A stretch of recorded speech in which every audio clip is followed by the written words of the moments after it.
राष्ट्रपति पुतिन, इस सवाल के 3 हिस्से हैं। एक तो ऑपरेशन सिंदूर के दौरान भारत की निर्णायक जीत जो पाकिस्तान के खिलाफ रही, उसमें S-400 जो एयर डिफेंस सिस्टम है हमारा, वो बहुत काम आया। S-400 जो बाकी मिलने वाले हैं 5, वो कब तक भारत को मिलेगा? S-500 जिसकी अब उम्मीद की जा रही है, S-500 को लेकर क्या चर्चा होने वाली है, क्या फैसला होने वाला है? और Su-57 जो लड़ाकू विमान है 5th जनरेशन का, को प्रोडक्शन, टेक्नोलॉजी ट्रांसफर, इसके क्षेत्र में क्या प्रस्ताव होगा आपका भारत के सामने? आप तो इस फील्ड की एक्सपर्ट लगती हैं। सच कहूं तो एक पल के लिए लगा जैसे मैं किसी उच्च स्तरीय रक्षा सौदे की बैठक में बैठा हूं। लेकिन यहां मैं एक बेहद महत्वपूर्ण बात कहना चाहूंगा। भारत हमारे सबसे भरोसेमंद साझेदारों में से एक है।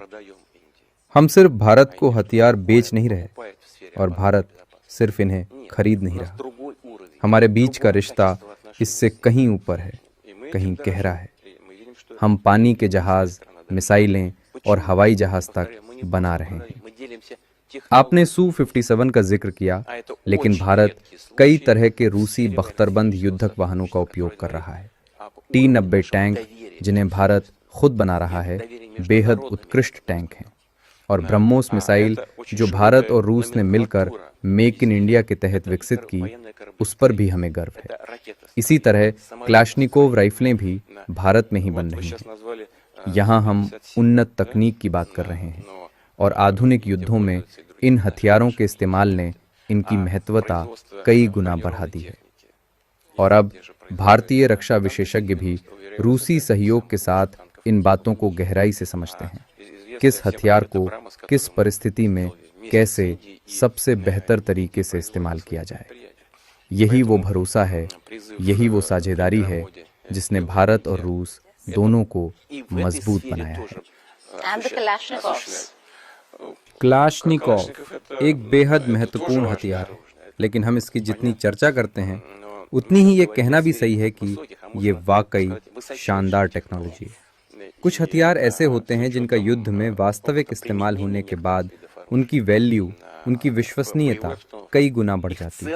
अब भारतीय सैन्य विशेषज्ञ, जिनके हमारी सेना से बेहद मजबूत और पुराने संबंध हैं, वो बहुत अच्छी तरह समझते हैं कि कौन सा हथियार किस परिस्थिति में सबसे श्रेष्ठ प्रदर्शन करता है, कब उसे तैनात करना चाहिए, कहाँ उसका उपयोग सबसे प्रभावी होगा।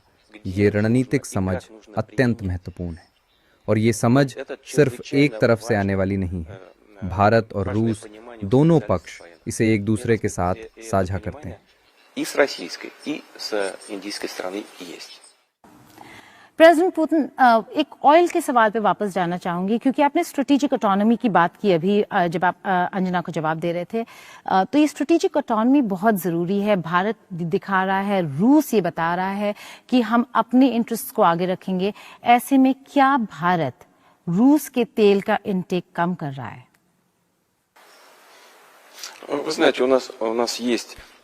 ये सही है कि साल के पहले 9 महीनों के मुकाबले अब भारत के साथ द्विपक्षीय व्यापार में कुछ कमी आई है, लेकिन इसे एक तरह के समायोजन के रूप में देखा जाना चाहिए। पर कुल मिलाकर भारत के साथ रूस का व्यापार लगभग पहले जैसा ही है। मैं इस समय महीने के हिसाब से सटीक आंकड़े नहीं दे सकता, पर रूस का भारत के साथ हाइड्रोकार्बन्स और तेल को लेकर व्यापार स्थायी रूप से जारी है। российской нефти в Индии идет абсолютно ритмично. Я знаю настроение. मैं इसे लेकर रूसी तेल कंपनियों और हितधारकों का मत अच्छी तरह जानता हूँ। वो मानते हैं कि उनके भारतीय साझेदार पूरी तरह से भरोसेमंद हैं। इस रिश्ते का एक और बहुत अहम जो एस्पेक्ट है वो न्यूक्लियर है। न्यूक्लियर कोऑपरेशन, रूस ऐसा देश रहा है जो सबसे आगे रहा है भारत के साथ न्यूक्लियर कोऑपरेशन के एग्रीमेंट साइन करने में या फिर फैसिलिटीज़ वहाँ पे प्लांट्स लगाने में। तो कोई इम्पोर्टेंट एग्रीमेंट, कोई इम्पोर्टेंट अनाउंसमेंट न्यूक्लियर फ्रंट पे हो सकता है? न्यूक्लियर अब बहुत ही सेंसिटिव मामला है अगर रूस की बात की जाए तो। हाँ, इसे लेकर हम जरूर घोषणा करने वाले हैं। один из крупнейших ये सही игроков, है как вы कि сказали, но इस мы क्षेत्र में हम игроки, सबसे बड़े हितधारकों में से мы एक हैं, производители новейшего и самого बल्कि надежного हितधारक в मире नहीं, हम परमाणु ऊर्जा प्लांट के атомных क्षेत्र में электростанций. आधुनिक और भरोसेमंद Российская उपकरणों के компания «Росатом» दुनिया के सबसे больше बड़े всех निर्माता हैं। других компаний мира एक रूसी कंपनी ही इस क्षेत्र में दुनिया की सबसे अग्रणी कंपनी है। ядерных реакторов इस कंपनी для атомных अब तक электростанций विदेशों за में границей. 22 न्यूक्लियर 22 रिएक्टर्स बना атомных चुकी блока. है और ये सभी Наша बेहद с вами उपयोगी साबित हुए हैं। известная станция, известный объект Кудам-Кулам является одним из лидеров в этом отношении. Это कोई शक नहीं कि крупные रूस блоки, दुनिया भर में они эффективно छोटे न्यूक्लियर работают प्लांट्स и, बनाने में повторяю, महारत रखता है। за- इनमें से कई зарекомендовали रूस में себя в पहले ही высшей इस्तेमाल степени, में हैं। положительно. Есть и новости, о которых вы сейчас спросили. А что, в чем они заключаются? Что это за новости? Но новости заключаются в अब том, बात что आती है Россия, खबरों की जिनके बारे में आपने единственная, पूछा था। наверное, сейчас страна ये в खबरें мире, इस которая तथ्य पर способна आधारित हैं производить कि и रूस शायद производит दुनिया का एकमात्र ऐसा देश है जिसके पास छोटे परमाणु बिजली संयंत्र बनाने की क्षमता भी है और उनका उपयोग का अनुभव भी। ये संयंत्र रूस में पहले से चल रहे हैं। इन्हें जमीन पर लगाया जा सकता है और समुद्र में तैरते हुए प्लांट के रूप में भी इस्तेमाल किया जा सकता है। ये एक बेहतरीन विकल्प है उन स्थानों के लिए जहां बड़ी बिजली परियोजनाएं बनाना मुश्किल होता है। बरसों लगने वाली ट्रांसमिशन लाइनों की जरूरत नहीं, कोई विशाल इंफ्रास्ट्रक्चर की बाधा नहीं।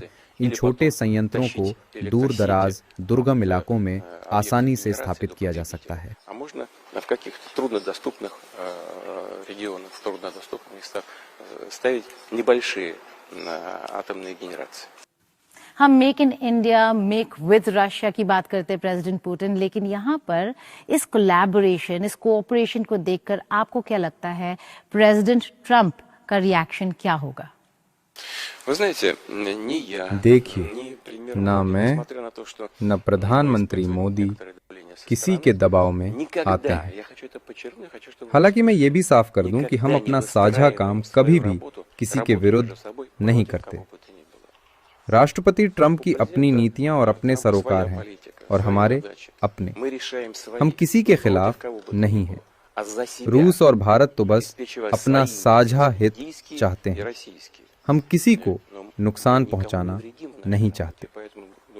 मुझे लगता है हमारी इस नीति की देशों को सराहना करनी चाहिए। पर राष्ट्रपति पुतिन, दिलचस्प बात तो ये है ना कि अगर आप प्रेसिडेंट डोनाल्ड ट्रंप को देखें, उन्होंने यहां तक कह दिया था कि भारत तो कच्चा तेल खरीद रहा है रूस से और वही फंड कर रहा है इस पूरे युद्ध को।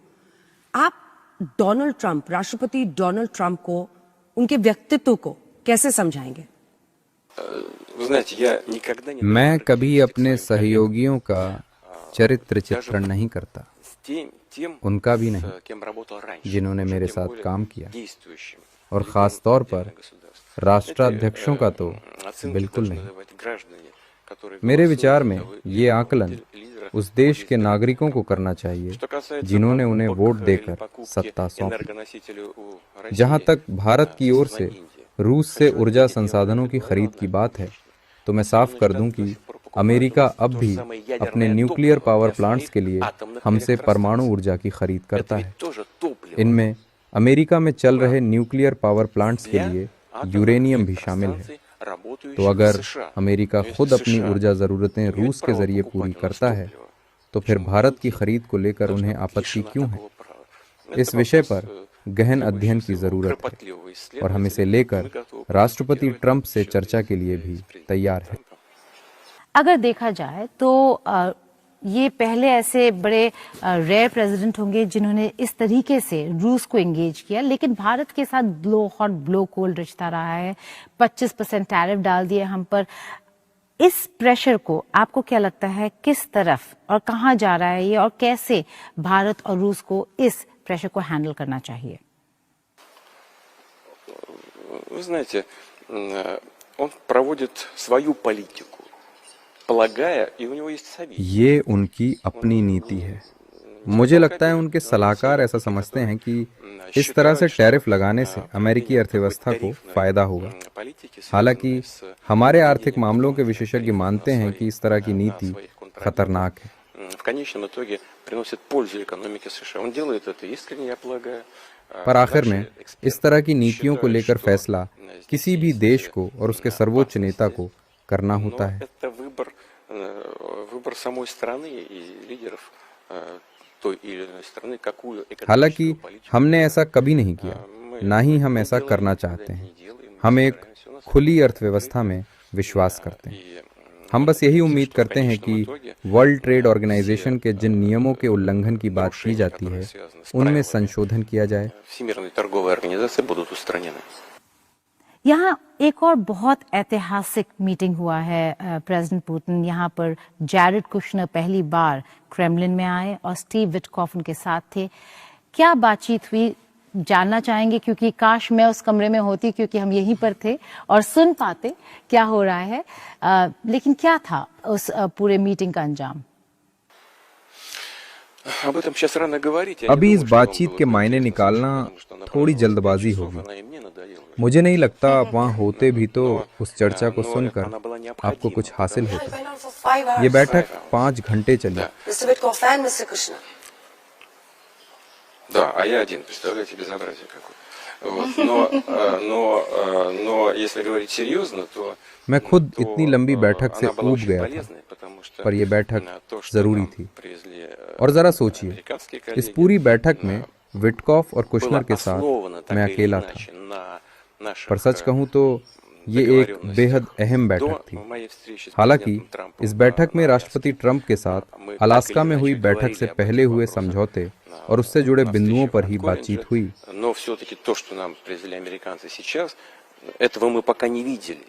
पर इस बार हमने एक एक बिंदु पर सिलसिलेवार बातचीत की, जो कुल मिलाकर काफी सार्थक रहा। Так что это была, это нужная была беседа, абсолютно конкретная и обстоятельная.